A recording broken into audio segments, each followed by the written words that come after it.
The October wind carried the scent of wood smoke and wet leaves through the streets of Walden, Maine, a town small enough that everyone knew which house baked bread on Sundays and which mailboxes never got cleared until Wednesday. On the morning of October 12, 1995, 9-year-old Sarah Mitchell pulled on her red mittens, hand-knit by her grandmother, each thumb reinforced with extra yarn because Sarah was always losing one, and walked down the gravel driveway to meet the yellow bus idling at the corner of Birch and Maple. The driver, Mr. Henley, waved as she approached, his breath visible in the cold morning air. Sarah climbed the steps, her backpack bouncing against her shoulders. 3 other kids sat in the front rows, backpacks wedged between their knees, whispering about the math test scheduled for 3rd period. The bus doors hissed shut with their familiar pneumatic sigh. Sarah took the 3rd seat on the right, the one with the ripped vinyl that scratched the back of her legs through her jeans. Mr. Henley pulled away from the curb, the engine rumbling as it had every school morning for the past 4 years. By the time the bus reached Walden Elementary 9 minutes later, Sarah's seat was empty. Her backpack sat on the floor. One red mitten lay on the vinyl cushion. If you're watching from somewhere tonight, hit subscribe and drop a comment telling us where you're tuning in from. Stories like Sarah's remind us that communities matter, and we'd love to know you're part of ours. The school secretary didn't notice Sarah's absence until attendance was taken at 9:15. Mrs. Albright, Sarah's 4th grade teacher, frowned at the empty desk by the window, the one Sarah always chose because she liked watching the birds in the oak tree, and marked her absent without immediate alarm. Flu season had started early that year, and 3 other children were out sick. But when Sarah's mother, Janet Mitchell, called the school at noon to confirm pickup time for a dentist appointment scheduled for 2 o'clock, the air in the office turned cold. The secretary checked the attendance log twice, then a 3rd time. Sarah had never arrived. She'd been marked absent all day. Janet's voice went sharp with confusion. Sarah had left for the bus that morning. Janet had watched her walk down the driveway. She'd waved from the kitchen window. Mr. Henley was pulled from his lunch route within minutes, his sandwich abandoned on the dash of his parked bus. He sat across from Principal Morrison and insisted, his voice steady but his hands shaking, that he'd seen Sarah climb aboard. He'd said good morning. She'd responded. He remembered her red mittens specifically because his own daughter had a pair just like them. The other children on the bus that morning were interviewed separately. All 3 remembered Sarah. Kelly Brennan said Sarah had smiled at her. Marcus Way said she'd been humming a song. Tommy Oakes said she was there one minute, and then, when he looked again, after they'd gone around the bend past the lumberyard, her seat was empty. The Walden Police Department dispatched 2 officers within 20 minutes of Janet's call. By 1 o'clock, a search grid covered the entire bus route. Dense maples on one side, shedding their October colors, residential yards on the other with Halloween decorations already sprouting from front lawns, and a shallow creek running parallel for half a mile before veering off toward the state forest. Volunteers began arriving without being asked. Neighbors grabbed flashlights and walking sticks. The volunteer fire department mobilized. Janet stood at the edge of the search perimeter near the Brennan house, her hands pressed to her mouth, unable to move. Sarah's father, Tom, walked the creek bed, calling his daughter's name until his voice cracked and went hoarse, his shoes soaking through in the cold water. Search dogs arrived from the county at 3:30, German shepherds with serious handlers who spoke in low professional tones. They started at the Mitchell house, giving the dogs Sarah's scent from her pillowcase and hairbrush. The dogs followed a trail down to the bus stop, then along the route. They lost the scent at a gravel turnout near the old lumber yard, a patch of ground where tire marks suggested a vehicle had idled recently. The lead handler crouched by the tracks and photographed them from multiple angles. She told the assembled officers that the scent ended here, abruptly, which suggested Sarah had gotten into or been placed into a vehicle at this location. Neighbors who lived along the bus route were canvassed that afternoon and again the following morning. Most had been inside, getting ready for work, supervising their own children's breakfast routines, paying no attention to the street. But Mrs. Eleanor Pritchard, who lived in the blue colonial at the corner where the bus turned toward the lumber yard, mentioned a maroon sedan she'd seen parked near the bus stop around 7:45 that morning. She'd noticed it because it was unfamiliar. In a town this size, you knew the cars, and because it had idled there for several minutes, with someone sitting in the driver's seat. She couldn't describe the driver. The windows had been tinted or fogged. She hadn't thought to note the license plate. The sedan had pulled away heading north shortly after the school bus passed. It was the first substantive lead. Detectives clung to it with desperate energy. The maroon sedan became the center of the investigation. A sketch artist worked with Mrs. Pritchard to determine make and model. She thought maybe a Buick or possibly a Plymouth, something from the late 80s or early 90s. The state police issued a bulletin. Local garages were visited. DMV records were cross-referenced for every registered maroon sedan within a 50-mile radius. 73 vehicles matched the general description. Officers visited every single owner. None yielded a viable suspect. Most had alibis. Several had been in storage or non-operational that morning. The promising lead evaporated. By evening on the day Sarah disappeared, the search had expanded to a 5-mile radius. The community center was transformed into a command post, its basketball court covered with folding tables bearing maps marked with colored pins and grids. State police detectives arrived with boxes of equipment. The FBI was notified. Flyers went up on every utility pole, every storefront window, every church bulletin board. Sarah's school photo from September, the one where her smile showed the gap from a lost molar, her brown hair pulled into uneven pigtails tied with purple ribbons. The description was stark and specific. 9 years old, 4'2", 70 pounds, brown hair, brown eyes, wearing a purple jacket, blue jeans, white sneakers, and red hand-knit mittens. The mittens were mentioned prominently in every bulletin, a detail that felt solid and traceable. Tips began pouring into the hotline that had been set up in the police station. A gas station attendant 2 towns over thought he'd seen a girl, matching Sarah's description, in a car heading north on Route 17 around 10 that morning. Officers drove there immediately, reviewed the security footage, interviewed the attendant again. The girl in the car had been younger and blonde. A hiker called to report hearing a child's voice near Thornton Ridge that afternoon, but the search of that area found only a group of teenagers cutting school. Each lead was pursued with frantic thoroughness. Most collapsed within hours.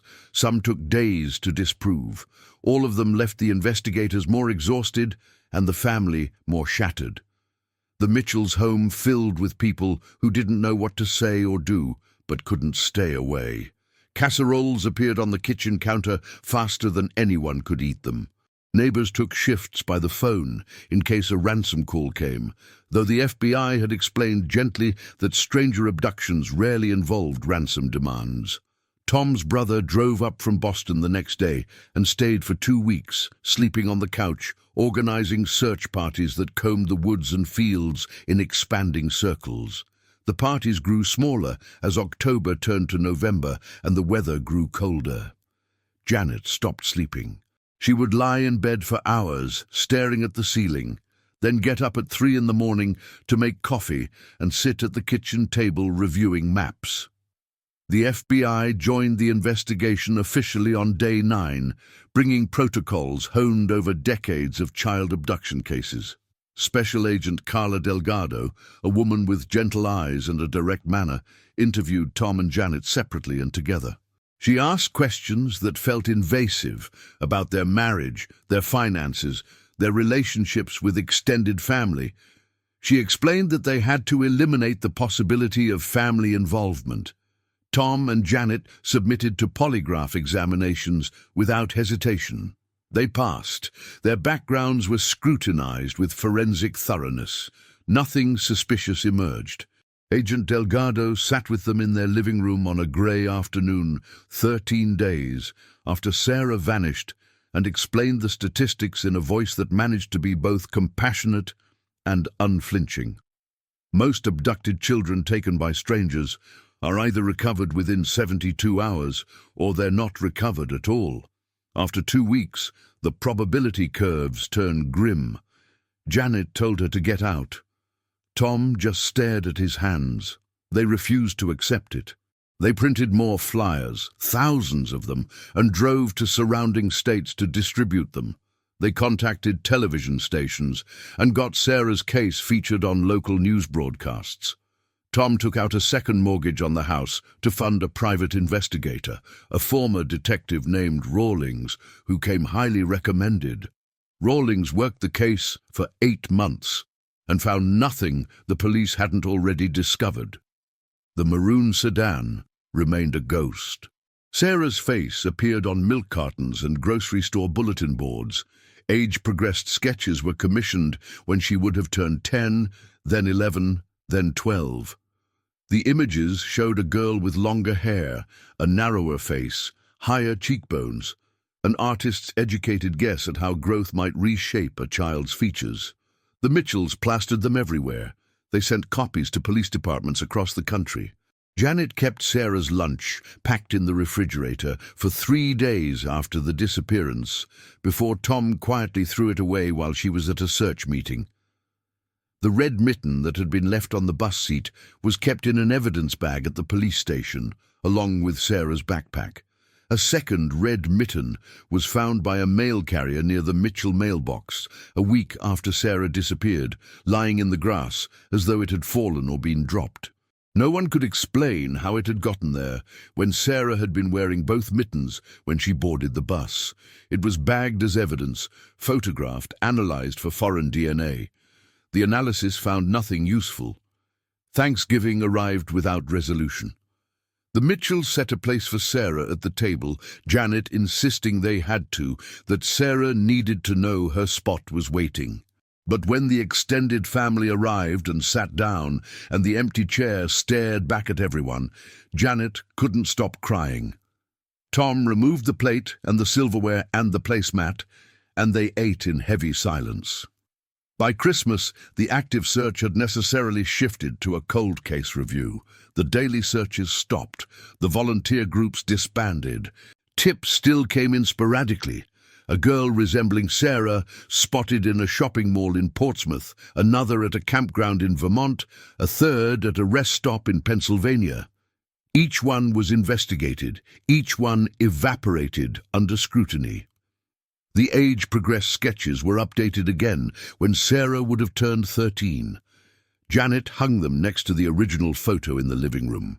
Tom took a second job driving trucks on weekends to keep funding the search, to pay down the mortgage, to maintain the hotline they'd set up.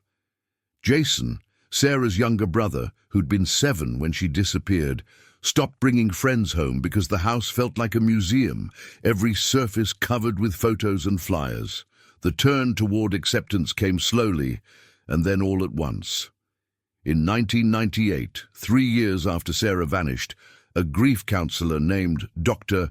Patricia Morrow suggested something that felt like heresy, that prolonged ambiguous loss, missing without confirmation of death, could prevent the family from processing trauma and moving forward. She explained that Tom and Janet were trapped in a state of frozen hope, unable to grieve because grieving felt like giving up, unable to live because living felt like forgetting. She suggested that they might need to find a way to accept Sarah's absence while still honoring her memory. The advice felt like betrayal. Janet stopped seeing Dr. Morrow, but by 2000, 5 years gone, the Mitchells were drowning. Tom's health had deteriorated under the constant stress. High blood pressure, stress-induced migraines, a heart condition the doctor said was exacerbated by chronic anxiety.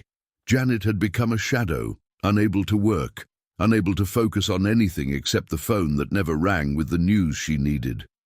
Jason had started acting out at school, his grades dropping. The family was fracturing under the weight of Sarah's absence.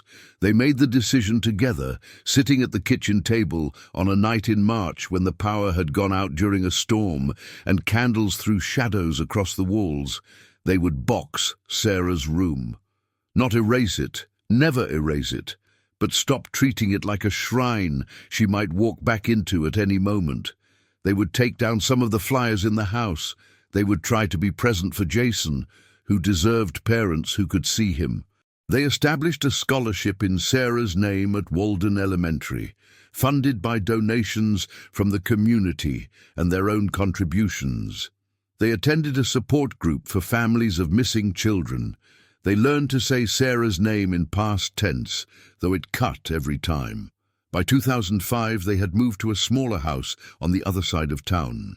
By 2010, 15 years after the October morning that had shattered their lives, they had jobs they could hold without collapsing, routines they could maintain. They had learned to carry the loss without being crushed by it. The procedural thread that would eventually unravel everything began with a routine driver's license application in Henderson, Nevada, in May of 2015, 2 decades after Sarah Mitchell had climbed onto a school bus and vanished. A woman who called herself Linda Grant, claiming to be 34 years old, applied for a state-issued ID with documentation that didn't quite align under scrutiny. The birth certificate was from a county in Oregon that had no corresponding record of her birth. The Social Security number had an inconsistent work history, with gaps of several years. These weren't necessarily red flags for fraud, but they were enough to warrant a secondary review. The application was forwarded to Rita Huang, a social worker whose specific job was to identify potential victims of identity theft or trafficking. Rita had been doing this work for 8 years and had developed an instinct for cases that deserved deeper investigation. Something about Linda Grant's application bothered her. Rita ran Linda Grant's photograph through the National Missing and Unidentified Persons System database as a matter of protocol. The facial recognition software flagged a 73% match with an age-progressed image of Sarah Mitchell, missing from Maine since October 1995. Rita pulled up the full case file. The age didn't match. Sarah would be 29 now, not 34, but the facial features aligned in ways that seemed beyond coincidental.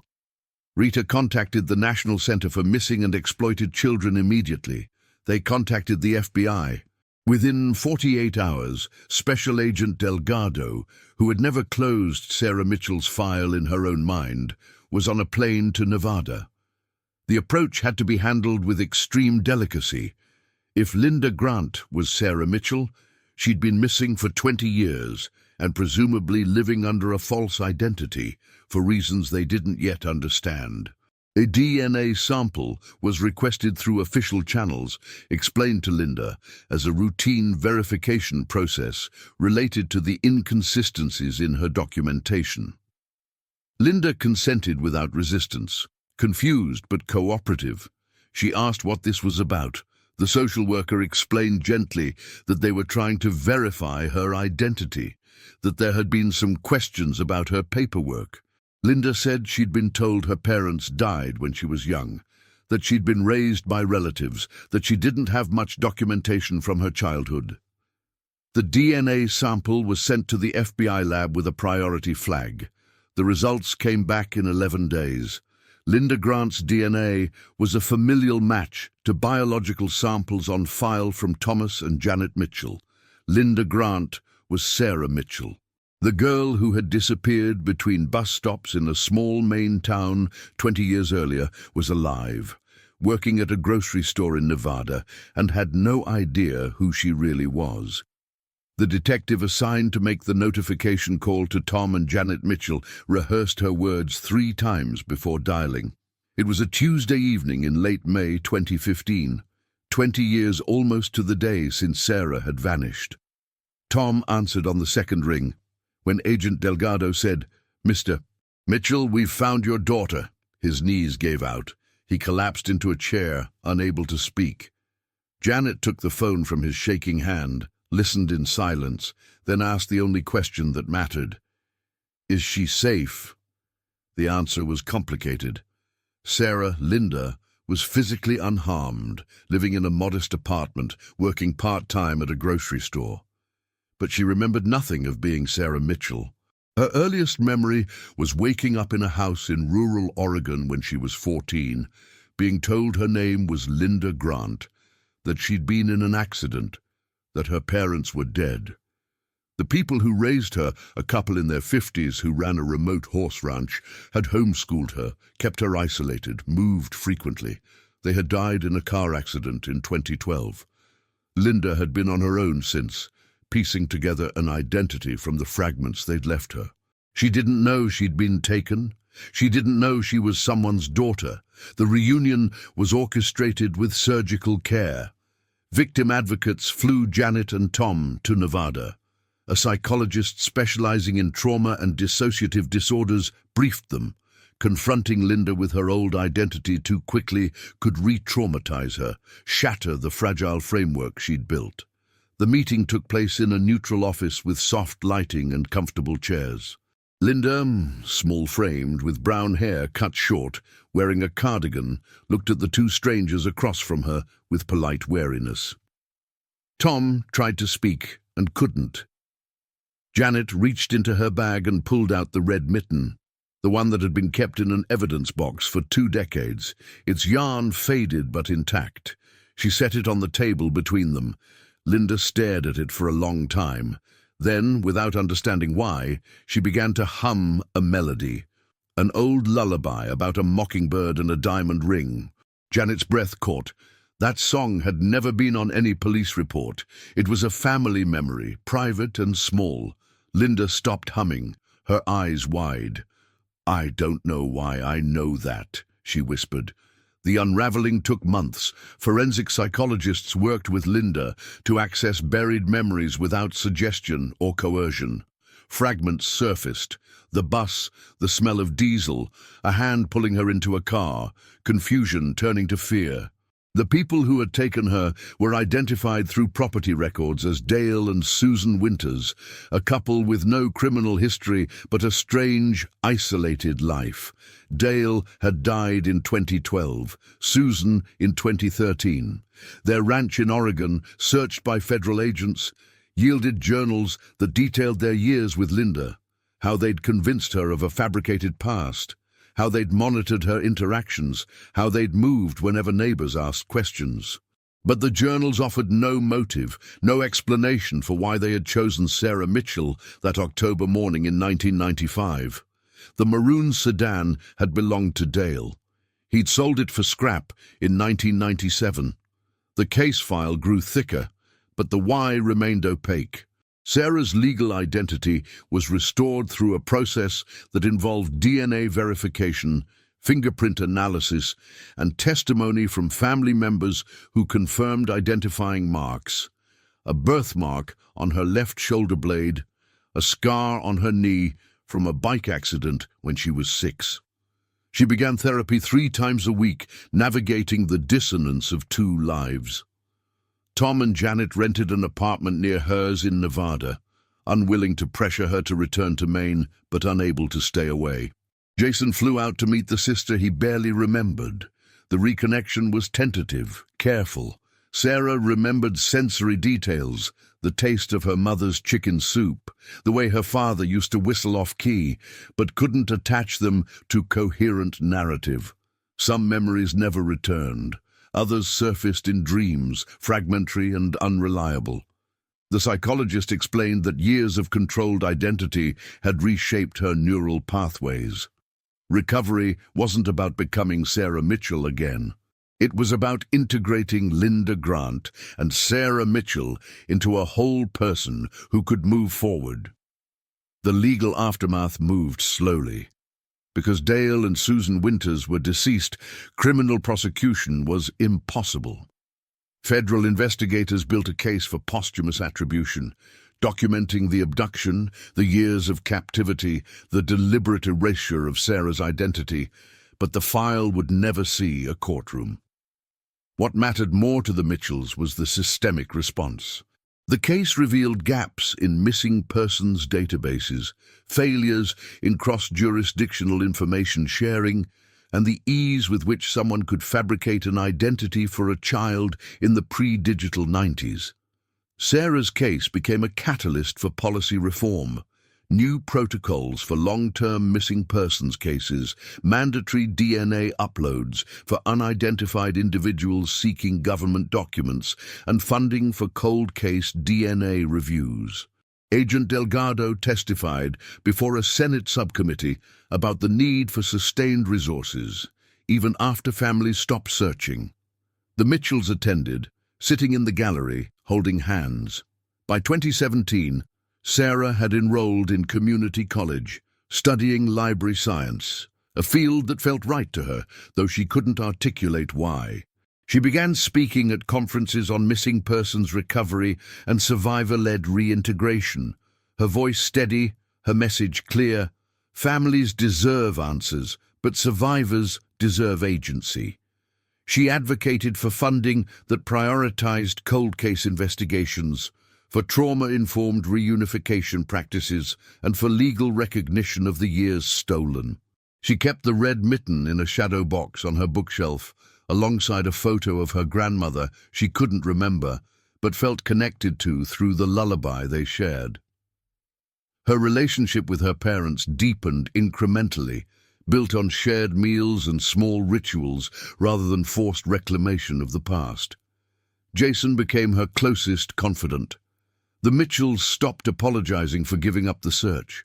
They learned what their counselor had tried to tell them decades earlier: survival sometimes requires letting go. On the 20th anniversary of Linda Grant applying for that driver's license, the clerical inconsistency that had cracked open 2 decades of silence, Sarah returned to Walden, Maine for the first time since her recovery. The town organized a quiet gathering. The scholarship fund in her name had sent 17 students to college. The elementary school had planted a tree in '96 that now towered over the playground. Sarah stood beneath it with her parents, the October wind carrying the scent of wood smoke and wet leaves, and felt something she couldn't name. Not quite memory, but the ghost of recognition. Mr. Henley, retired now, came to shake her hand. He was the last person to see Sarah Mitchell before she vanished. She thanked him for never doubting what he'd seen that morning. She visited the turnout by the old lumber yard where the dogs had lost her scent. She placed a single red mitten there, weighted with a stone, a marker for the little girl who had climbed onto a school bus and never arrived. The case file remains open in a technical sense, though every investigative avenue has been exhausted. There are questions that will never be answered. Why Sarah? Why that morning? What the Winters thought they were building? But Sarah has stopped needing those answers. She has built a life that honors both the child she was and the woman she became in the years between. She works at a library in Portland now, helps patrons find lost information. On quiet afternoons, she hums the lullaby her grandmother sang, the one that survived when everything else was taken. Her story is a reminder that cold cases matter, that families deserve the resources to keep searching, and that survivors deserve the time and space to return on their own terms. If someone you love is missing, there are organizations that will not give up. The National Center for Missing and Exploited Children, the DNA Doe Project, and countless advocacy groups built by families who understand. Sarah Mitchell came home after 20 years, not unchanged, but whole, and in that return, she proved that even when a family stops searching, the systems we build together should never stop looking.